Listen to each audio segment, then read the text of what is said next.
যে সুন্নিরা যেটা 27 রমজান পালন করে এর কোনো ভিত্তি নেই। হলো দেখুন, ছাত্র তিন প্রকারের হয়। এক, আধ পাতা বই পড়িয়ে দিলে এক পাতা নিজে নিজে পড়ে নেয়, এই ছাত্রও থাকে। আর আরেকটা ছাত্র থাকে যতটা শিক্ষক পড়িয়ে দেয় অতটাই ও পারে, এক লাইন নিজে এক্সট্রা কিছু করতে পারে না। আর আরেকজন থাকে যতক্ষণ পর্যন্ত কানমোলা আর তারপরে ডান্ডা না ওঠে পড়া মুখস্থ হয় না। তো জানি না আমাদের আহলে হাদিস ভাইরা কোন ক্যাটাগরির ছাত্রের মধ্যে পড়ছে, ওটা আমার জানা নেই, বাকি তোমরা ফয়সালা করো। কোরআন এর মধ্যে প্রকাশ্য আছে, অপ্রকাশ্য আছে, এর মধ্যে হিডেন জিনিসও রয়েছে, ইশারা ইঙ্গিতও আছে। সবচেয়ে প্রথমে আমি কোরআন থেকে ইঙ্গিতের ভাষায় বোঝাবো। যদি বুদ্ধিমান হয়, अक्लमंद के लिए इशारा काफी होता है। आइए कुरान करीम सूरा अल कद्र, कुरान करीम सूरा अल कद्र এতে আছে ইন্না আনজালনাহু ফি লাইলাতিল কদর। এই লাইলাতুল কদর, লাইলাতুল কদর, লাইলাতুল কদর কোরআনের মধ্যে আল্লাহ পাক 3 বার বলেছেন। কটা করে হরফ আছে?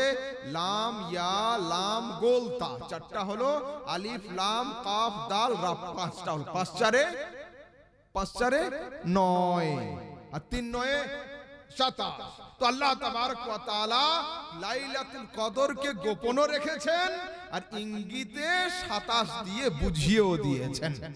হলো, এটা যদি ফার্স্ট ক্লাস হয় ওরা তাহলে কিন্তু ধরে নিন, আজ যদি থার্ড ক্লাস পাস হয় তোমার কিছু করার নেই। চলুন আগে দিকে।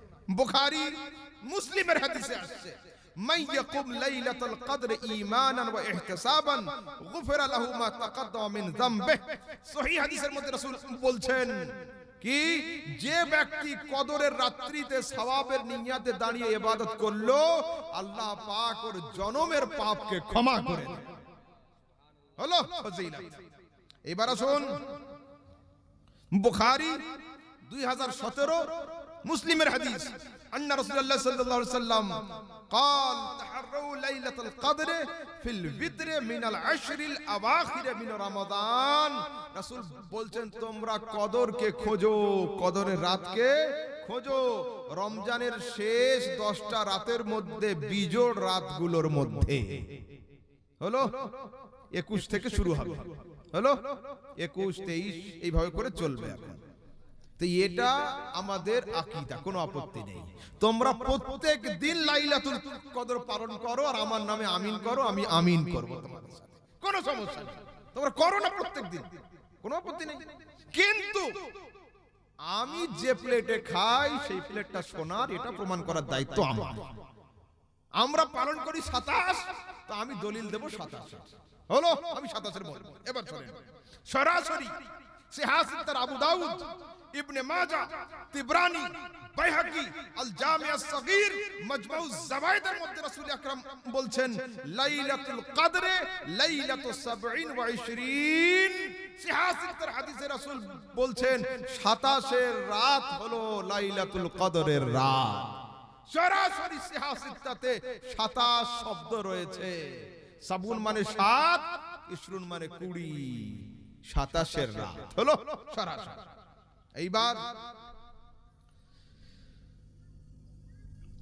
হযরতে ইমাম কস্তুলানি আল মাওয়াহিবুল লাদুনিয়াতে লিখছেন, ইন্নামা আফদালু লাইলাতুল কদরে আও লাইলাতি মাউলিদিহি সাল্লাল্লাহু আলাইহি ওয়াসাল্লাম আইয়ুমা আফদাল। কি লিখছেন? যে লাইলাতুল কদর উত্তম না মুস্তাফার মিলাদের রাত উত্তম? মাওয়াহিবুল লাদুনিয়াতে আসছে সরাসরি কি বলছেন? উনি লিখছেন লাইলাতু মাউলিদিহি আফদালু মিন লাইলাতিল কদরে মিন ওয়ুজুহিন সালাসা। এক দিক নয়, তিন দিক দিয়ে আমি প্রমাণ করব রাসূলের মিলাদের রাত হলো লাইলাতুল কদরের চাইতেও উত্তম। উত্তম কেন? কেন? আমি এসে দাঁড়াবো কাঠের উপরে, যদি কাঠটা না থাকতো তো আমি দাঁড়াতাম কোথায়? তো কাঠটা অমূল্য বলে ছেড়ে দিলে হবে না, ওটারও মূল্য আছে, মূল্যহীন বলে ছাড়লে হবে না। কোরআন তো দুনিয়ার কোনো পাহাড়ে অবতীর্ণ হয়নি, মুস্তাফার সিনাতে অবতীর্ণ। তো যদি সিনায় মুস্তাফা দামি না হয় তো অত দামি ওইখানে আসবে কি? চলুন একটু আগের দিকে যাই।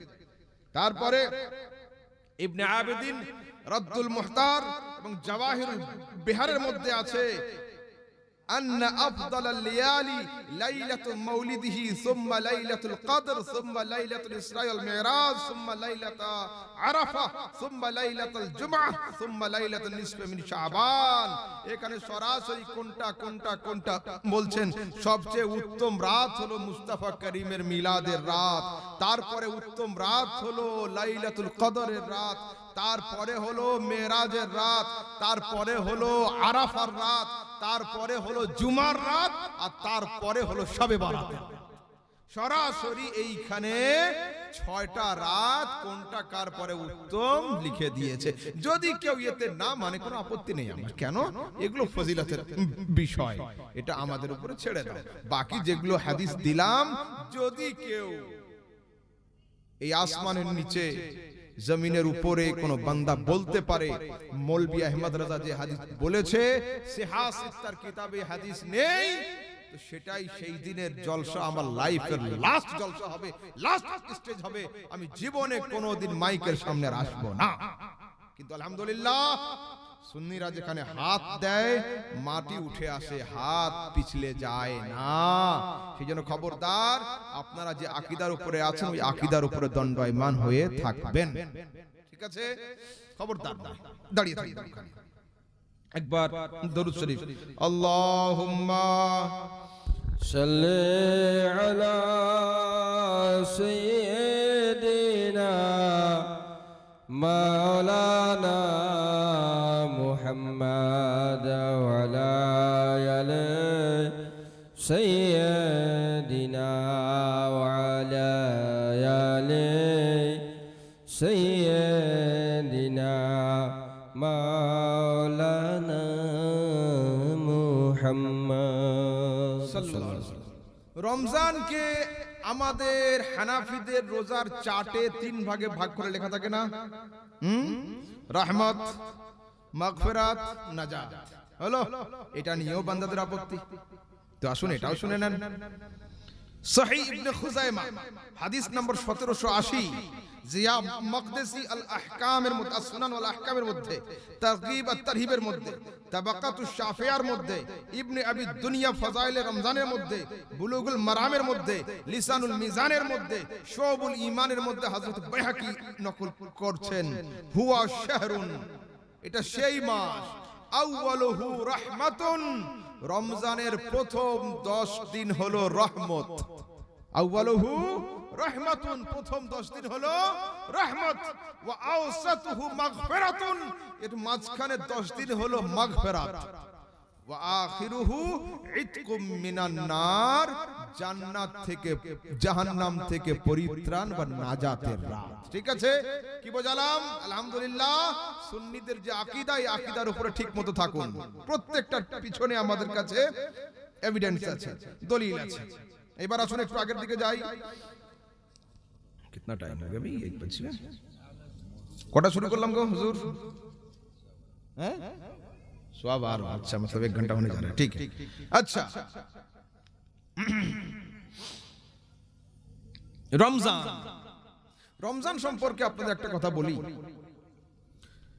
আমাদের সমাজে অনেক ভাই আছে, বোন আছে, যারা সারা বছর ঠিক থাকে, বাট রমজান শুরু হলে তাদের অসুস্থতাও শুরু হয়ে যায়। দেখুন, ফাঁকি সব জায়গায় চলে, খোদার কাজে ফাঁকি চলে না, ঠিক আছে?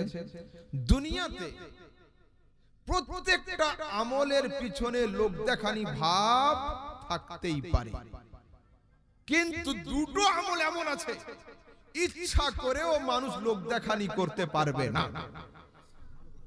হলো, একজন লোক একটা ছেলের নামাজ পড়া শুরু করেছে বাড়িতে, আল্লাহু আকবার, ওদিকে আব্বু আম্মুর মধ্যে ঝগড়া লেগেছে। তো সূরা ফাতিহার সূরা এত লম্বা চওড়া পড়ছে, মানে নিয়ত হলো এই যে যেন আব্বু আম্মু দেখে যে আমি নামাজটা পড়লাম। হ্যাঁ, নিয়ত। 40 দিনের জন্য বের হলো লোটা ফোটা নিয়ে। হলো, বাড়িতে এসে নামাজে দাঁড়ানোর আগে খটখট করে আওয়াজ দিচ্ছে স্ত্রীকে, আমি নামাজে দাঁড়ালাম গো, আমাকে খবরদার ডিস্টার্ব করো না। আরে ভাই, তোমার স্ত্রী তো বাচ্চা নয়, ও তো জানে নামাজে দাঁড়ালে আর ওর সঙ্গে কথা বলা চলে না, ও তাকালেই দেখে নিবে। তো ওই কথাটা জোরে বলার দরকারটা কি হলো? একজন চাচা সকালবেলা চায়ের দোকানে এসেছে, এসে বলছে, রে বাবু তোমার বাড়িতে বাথরুমে রাত 2টার সময় লাইট জ্বলছিল দেখলাম। রাতের বেলা জ্বলতেই পারে লাইট। তখন ছেলেটা বলছে, চাচা অত রাতে কি করছিলে? আর বাবা বলছো তাহাজ্জুদ পড়তে উঠেছিলাম। আচ্ছা, মানে আসল উদ্দেশ্য নামাজ বিক্রি, উদ্দেশ্য এটাই যে জানাবে আমি তাহাজ্জুদ পড়ি। শোনেন, পীর আর মুরিদ দুজন উটের পিঠে উঠে হজ করে আসছে। রাস্তার মাঝখানে লবণ শেষ হয়ে গিয়েছে। নসিহত নেন, উপদেশ নেন।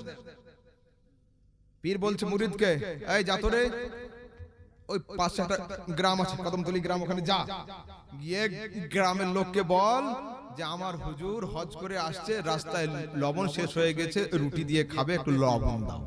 ঠিক আছে, দিল। আবার 2-10 কিলোমিটার সফর হলো, ওখানে গিয়ে মালদা টাউনে আবার লবণ শেষ।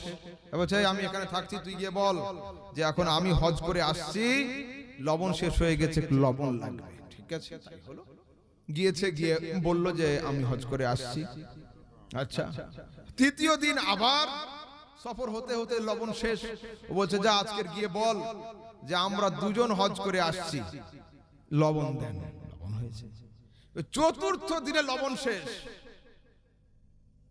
পীর সাহেব বলছে আজ যা, মুরিদ পীরকে শিক্ষা দিতে, হুজুর প্রথম দিনে তো আপনার হজ বিক্রি করে লবণ আনলাম, কি কথা?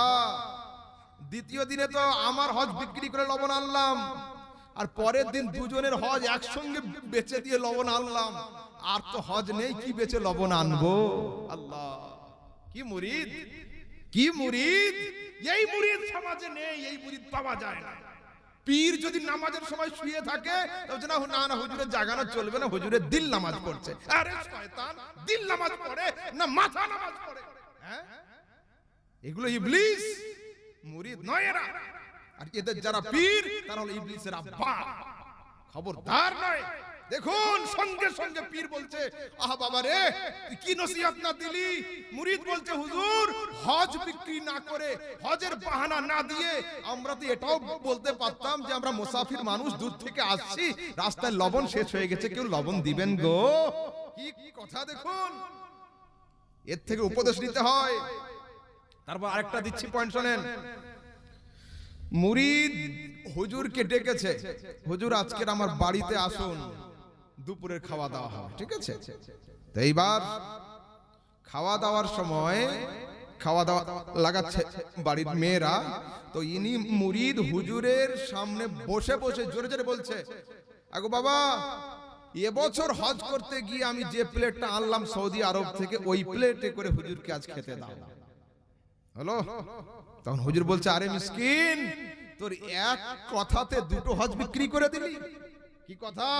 কি বললো? এবারে হজ করতে গিয়ে যেটা আনলাম সেইটাই খেতে দাও, তার মানে তুমি ডবল হাজি, সেটা আমাকে জানাচ্ছ? ট্রেনে শামসি থেকে উঠে মালদা নামবে, তো সামনে সামনে দুটো লোক, এ বলছে আসসালামু আলাইকুম, আপনার নাম কি? তা বলছে আমি হাজি রফিক। তা বলছে ওয়ালাইকুম আসসালাম, ভাইজান আপনার নাম? তা বলছে নামাজি শফিক। তা বলছে নামাজি শফিক তো কোনো সময় শুনিনি। তা বলছে আপনি হজ কভার করেছেন? তা বলছে একবার। তা বলছে আরে ভাই, তো জীবনে একবার হজ করে যদি তুমি হাজি শফিক হয়ে যাও, দিনে 5 বার নামাজ পড়ি, নামাজি শফিক হব না কেন? সেই জন্য খবরদার, এই ছোট ছোট কথাতে আমাদের আমল বরবাদ হয়ে যায়। তা আসুন, যে পয়েন্টে ছিলাম, দুনিয়াতে সবকিছু দেখানো যায়। যাকাতের টাকা মসজিদে যখন লোক যায় তো খালি পকেটেই যায়, সাধারণত নিয়ে যায় না কিছু। যদি কিছু দেওয়ার থাকে ও কিন্তু বাড়ি থেকে গুনে গেথে নিয়েই যায়, অথচ লোকের সামনে 4 বার গুনছে। কেন? দেখাবে যে আমি দিচ্ছি। দুনিয়াতে আসলে দুটো আমল এমন আছে যেটাতে লোক দেখানোর চেষ্টা করলেও হবে না। কোনটা হবে না? 1 নম্বর আমলের নাম হলো সবর। সবর। একজন লোক বহুত টেনশনে আছে, অথচ আপনার সঙ্গে বসেও 4 ঘন্টা কাটিয়ে দিল, যদি মুখ দিয়ে ও প্রকাশ না করে যে হুজুর আমি সবর করছি, কষ্টে আছি, আপনার বোঝার ক্ষমতা নেই যে লোকটা সবর করছে। এর নাম হলো সবর। আর আরেকটা আমলের নাম হলো রোজা। যদি একটা লোক 6 ঘন্টা ধরে আপনার সঙ্গে গল্প করে, আপনি টের করতে পারবেন না লোকটা ক্ষুধার্ত আছে, যদি মুখ দিয়ে প্রকাশ না করে যে আমি আজকের রোজা রেখেছি। সেই জন্য আল্লাহ তাবারক ওয়া তাআলা কোরআনে কারীমের মধ্যে কি বলছেন, ইন্নাল্লাহা মাআস সাবিরিন, সমস্ত ইবাদতকারীর সঙ্গে আমি খোদা তো আছি, কিন্তু সবরকারীর সঙ্গে আমি খোদা স্পেশালি তাদের সঙ্গ দিয়ে থাকি। যারা সবর করে আমি খোদা তাদের সঙ্গে থাকি। কারবালার ময়দানে এদিকে ছিল প্যান্ডেল, এদিকে ছিল প্যান্ডেল, এদিকে আজান হচ্ছে, ওদিকেও আজান হচ্ছে, এদিকে ইকামত হচ্ছে, ওদিকে ইকামত হচ্ছে। এদিকের ইমামের নাম হলো ইয়াজিদ পন্থী, ওদিকের ইমামের নাম হলো ইমামে হুসাইন রাদিয়াল্লাহু তাআলা আনহুর সঙ্গী। প্রশ্ন হলো এই, মাওলা সেজদা দুদিকে তুমি আছো কোন দিকে, রুকু দুদিকে তুমি আছো কোন দিকে, সেজদা দুদিকে তুমি কোন দিকে, নামাজ দুদিকে তুমি কোন দিকে? আল্লাহর তরফ থেকে উত্তর আসছে, ও মুসলমান আমি কোন দিকে, আমার সাপোর্ট কোন দিকে, আমার রহমত কোন দিকে যদি জানতে হয় নামাজ দেখে ভুলে যেও না, ওই দুটো দিকে তাকিয়ে দেখো সবর কাদের সঙ্গে আছে। সবর যেদিকে আমি খোদা সেদিকে। আমি দেখলাম ইমামে হুসাইনের নানা মরে গেল, সবর করছেন, বাপ শহীদ হলো, সবর করছেন, মা ইন্তেকাল করলো, সবর করছেন, মক্কা থেকে বেরিয়ে আসলেন, সবর, মদিনা ছাড়লেন, সবর, কুফা থেকে কারবালা, সবর, প্রত্যেকটা ধাপে ধাপে সবর। আমি বললাম ভাই খোদা, আমি তো খুঁজে দেখলাম সবর রয়েছে হোসাইনের সঙ্গে। বলছে হ্যাঁ হ্যাঁ, নামাজ দেখে পাগল হয়ো না, ইন্নাল্লাহা মাআস সাবিরিন, সবর যেদিকে থাকবে আমি খোদা সেদিকে থাকবো। সবর যদি হোসাইনের সঙ্গে থাকে, আমার রহমত হোসাইনের সঙ্গে রয়েছে। বুঝতে পারলাম? আর রোজা, সমস্ত ইবাদতের পুরস্কার কে দিবে? আল্লাহর তরফ থেকেই হবে, তাই না? নামাজ হোক, হজ হোক, যাকাত হোক, সব কিছু হবে আল্লাহর তরফ থেকে। কিন্তু সরাসরি হাদিসের মধ্যে রাসূল বলছেন যে আমার আল্লাহ বলেছেন আস-সাওমু লি ওয়া আনা আজজি বিহি, রমজানের রোজার মধ্যে লোক দেখানির কোনো জায়গা নেই, ওটা একমাত্র যে আমাকে অন্তর দিয়ে ভালোবাসে, আমাকে মানে, সেই আমার জন্য ক্ষুধার্ত থাকে। তো ও যখন আমার জন্য ক্ষুধার্ত থাকলো, কিয়ামতের দিনে রোজাদারের হাতে পুরস্কার আমি খোদা আমার কুদরতি হাত দিয়ে উঠিয়ে দেব। হলো? তারপরে আগের দিকে চলুন সরাসরি। আচ্ছা, একজন লোক দেখবেন, সাধারণত এটা হয়, অনেকক্ষণ যদি আপনি কিছু না খান, মুখে হালকা দুর্গন্ধ একটা হয় না, এটা হয় কিন্তু। অথচ সিহাসিতের হাদিসের মধ্যে রাসূল বলছেন আল্লাহর তরফ থেকে ওয়াল্লাযী নাফসু মুহাম্মাদিন বিয়াদিহি, খোদার কসম করে বলি, সেই খোদার কসম যার হাতে মুহাম্মাদের জান রয়েছে সাল্লাল্লাহু আলাইহি সাল্লাম, খোদা আমাকে বলেছেন লা হুলুফু ফামিস সাইবি আতয়াবু ইনদাল্লাহি মিন রিহিল মিস্ক, ভুখা রোজাদারের মুখের দুর্গন্ধ, যেটা লোক বলে দুর্গন্ধ, ওটা আল্লাহর দরবারে মুশক আম্বারের চাইতেও সুগন্ধময়। সরাসরি সিহাসিতের হাদিসে আছে। তারপরে হাদিসে আসছে, বুখারী মুসলিমের হাদিস, ইযা দাখালা রমাদান ফুতিহাত আবওয়াবুল জান্নাহ ওয়া গুল্লাকাত আবওয়াবুজ জাহান্নাম ওয়া সুলসিলাতিশ শায়াতিন, রমজান যখন তোমাদের মধ্যে প্রবেশ করে জান্নাতের দরওয়াজা খুলে যায়, জাহান্নামের দরওয়াজা বন্ধ হয়ে যায়, আর শয়তান গুলোকে শিকলে বেঁধে দেওয়া হয়। ঠিক আছে? আচ্ছা, শয়তান যদি বেঁধে রাখা হয়, রমজানে কি পাপ কাজ হয় না লোকের দ্বারাতে? হয়তো। তো যদি কিয়ামতের দিনে বলে যে আল্লাহ কি করব, শয়তান আমার সঙ্গে ধোঁকা দিয়েছিল, শয়তান আল্লাহর দরবারে উকিল দিয়ে আপিল করবে, আল্লাহ আমি তো তোমার দরবারে ছিলাম শিকল দিয়ে বাঁধা, আমি ওর কাছে গেলাম কখন আর ওর শয়তানি করলাম কখন? এর উত্তর কি হবে? শোনেন, শয়তান যদি বাধা থাকে, কিন্তু আমাদের পাসলিপ হয় না, রমজান মাসে তো পাসলিপ করে, গুনাহ তো হয়, তো করাই কে হয় কেন? এর যুক্তি হলো এই, একজন গাড়ি 80 স্পিডে চালাচ্ছে মোটরসাইকেল, আর হঠাৎ করে আমার হযরত বলল, এই ভাই থাম রে, ও কি ওইখানে থামতে পারবে না 10 হাত গিয়ে থামবে? 10 হাত গিয়ে থামবে কেন? গাড়িটা কন্ট্রোলে তো আনতে হবে, পিকআপ ছিল 80, ও থামবে না। তা বলছে 11 মাসে গুনার যে স্পিড ছিল হঠাৎ করে ব্রেক ধরতে পারে না। ওই জন্য রোজার মাসে বদখাসলাতের স্পিড এত থাকে যে 2-4টে পাপ হয়ে যায়, কিন্তু রমজানের দোষ শয়তানের ঘাড়ে দিয়ে তোমরা পার পাবে না। রমজানে যা করবে নিজেদের ঘাড়েই আসবে। ওই জন্য খুব সাবধান, শয়তান কিন্তু সেদিন এই দায়িত্ব নেবে না। কেন? যে আমি তো বাধা ছিলাম, আমি তো ওদের শয়তানি করিনি। হলো, তারপরে আসুন, রাসূল বলছেন, বুখারী মুসলিমের হাদিস, আন্না রাসূলুল্লাহ قال الصيام جنة।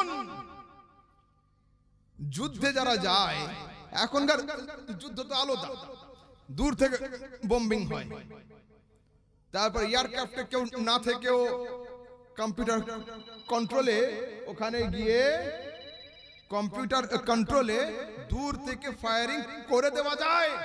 কিন্তু আগেকার যে যুদ্ধ হতো, এই যুদ্ধ সব সময়ের জন্য বাজু সামনাসামনি হতো, তলোয়ার সামনাসামনি থাকতো। তো যারা যুদ্ধে যেত ওদের এক হাতে তলোয়ার থাকতো আর এক হাতে ঢাল থাকতো। ঢাল জানেন? একবার গিয়ে কলকাতা ভিক্টোরিয়া ঘুরে আসবে, ভিক্টোরিয়া, ওখানে ওর ভিতরে দেখবে যত যুদ্ধের সামগ্রী রাখা আছে। হলো, ঢাল থাকতো। রাসূল বলছেন যে সিয়াম জুন্নাতুন, এটা হলো ঢাল। এই রোজা নামক ঢাল কি করে? এর দ্বারাতে পাপের হামলা থেকে তুমি নিজেকে সুরক্ষিত রাখতে পারবে। রোজা হলো একটা ঢাল, এই ঢাল দিয়ে যত গুনার কাজ আছে এই তলোয়ার থেকে তুমি নিজেকে সেফ রাখতে পারবে। ঠিক আছে? কারো কোনো প্রশ্ন আছে? তাড়াতাড়ি বলো, শেষ করে দেব। 1টা বাজে, 1:15। আপনাদের মধ্যে যদি কারো প্রশ্ন করার ইচ্ছা থাকে হযরতকে প্রশ্ন করতে পারেন, ইনশাআল্লাহ উনি উত্তর দিবেন। কারো কিছু কোনো বিষয়ে শরীয়তি ইসলামিক কোনো জানার বিষয় থাকে, এই জিনিসটা জানি নাই, এইটা একটা বলে দিলে ভালো হয়, এর মতো যদি কারো ইচ্ছা থাকে প্রশ্ন করতে পারেন। যুবকদের কোনো প্রশ্ন আছে? আচ্ছা, আপনাদের গোনাগুনি মোটামুটি কমপ্লিট? আচ্ছা, তাহলে এক করুন 2-5 মিনিট ইনশাআল্লাহ। আচ্ছা, আর এখন সামনে আসছে তারাবি। তারাবি আসলেই শুরু হয়ে যাবে 8 না 20, 8 না 20, 8 না 20। হ্যাঁ, হলো। আমার কথা হলো, এই কিয়ামতের দিনে যদি আল্লাহ তাবারক ওয়া তাআলা বলেন যে 8 রাকাত তারাবিটাই সঠিক, আমরা কথা পড়ছি এখন 20,